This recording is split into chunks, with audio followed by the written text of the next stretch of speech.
राइस्टार की बाइक के ब्रेक काम नहीं कर रहे थे। अचानक एक बड़ा हादसा होते होते वह बच गया और उसकी बाइक एक गांव में घुस गई। गांव के बीच में एक सूखी लकड़ी वाले पेड़ से जोरदार टक्कर हो गई। धीरे धीरे सांझ ढलने लगी।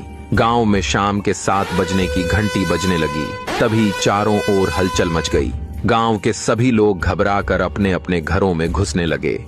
राइस्टार ने देखा कि अभी अभी इतने सारे लोग अचानक अपने अपने घरों में घुस रहे हैं। उसे लगा कहीं गांव में कोई राक्षस तो आने वाला नहीं है। तभी एक आदमी दौड़ता हुआ राइस्टार के पास आया और घबराई हुई आवाज में बोला, भाई जल्दी चलो, अगर जिंदा बचना चाहते हो तो मेरे साथ आओ। यह कहकर वह आदमी भागते हुए एक घर के अंदर घुस गया।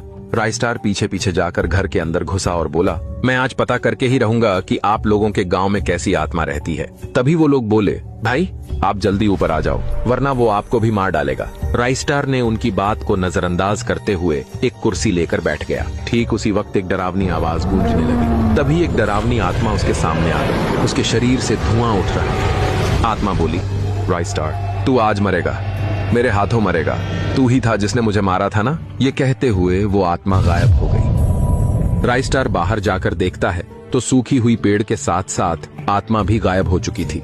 फिर आसमान में जोर जोर से बिजली कड़कने लगी। कुछ दिन बाद एक पूर्णिमा की रात की बात है। राइस्टार गांव के एक बुजुर्ग के पास बैठकर उस गांव में भटकती हुई आत्मा के बारे में सुनता है। बुजुर्ग तब बोलने लगे, आज से लगभग 25 साल पहले की बात है। गांव के चौराहे पर एक दुकान हुआ करती थी।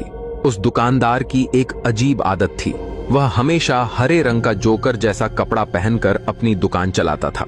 लोग उसे देखकर मुस्कुरा देते थे। एक अंधेरी और डरावनी रात की बात है। दुकानदार रोज की तरह दुकान बंद करने ही वाला था कि तभी अचानक एक अजनबी आदमी वहां आ पहुंचा। उसने अपना चेहरा ढक रखा था और अजीब सा कपड़ा पहन रखा था। वह बिना कुछ बोले सीधा दुकान के अंदर आ गया। दुकान वाले को एक जादुई शक्ति से रोक दिया गया था और उसके शरीर में आग लगा दी गई। बेचारा तड़पते तड़पते बहुत दर्दनाक मौत मर गया। वही आत्मा आज भी गांव में जोकर जैसा धुआं निकलता हुआ कपड़ा पहनकर घूमती रहती है। अब तक उसकी आत्मा को मुक्ति नहीं मिली। दोस्तों, हमारा राइस्टार उस आत्मा को मुक्ति दिलाने में कामयाब होगा?